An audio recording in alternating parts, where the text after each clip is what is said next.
Given the following data, 1, 2, 3, 4, and 5, calculate the variance and the standard deviation. Okay, first step, we're going to calculate for the mean.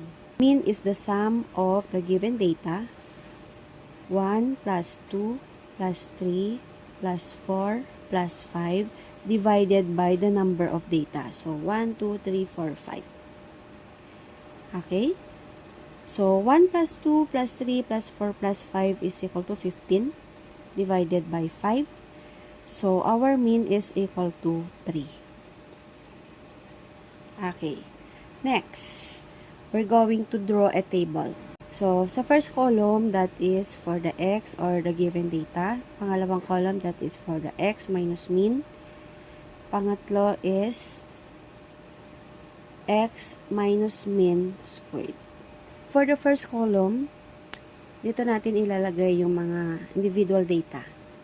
Okay, so 1, 2, 3, 4, 5. Pangalawang column, dito natin ilalagay yung difference ni x at saka ni mean. So, x minus mean. So, subtract natin. So, x is 1. Ang mean natin ay 3. So, 1 minus 3 is equal to negative 2.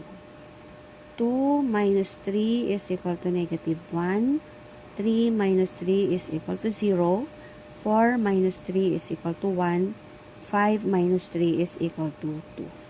Okay, next column. We're going to get the square of x minus mean. So, negative 2 times negative 2 is equal to 4. Negative 1 times negative 1 is equal to positive 1. So, 0 times 0 is equal to 0. 1 times 1 is equal to 1. Then, 2 times 2 is equal to 4. Next is we're going to get the summation of x minus mean squared. Okay? So, add 4 plus 1 plus 1 plus 4 is equal to 10. Okay, next, we are now ready to solve for the variance. Okay, for the variance, gagamitin natin yung symbol na sigma.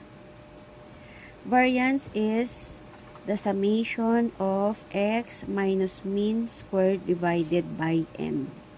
Okay, our summation of x minus mean squared is 10 divided by the number of data 1, 2, 3, 4, 5. Okay, so 10 divided by 5 is equal to 2.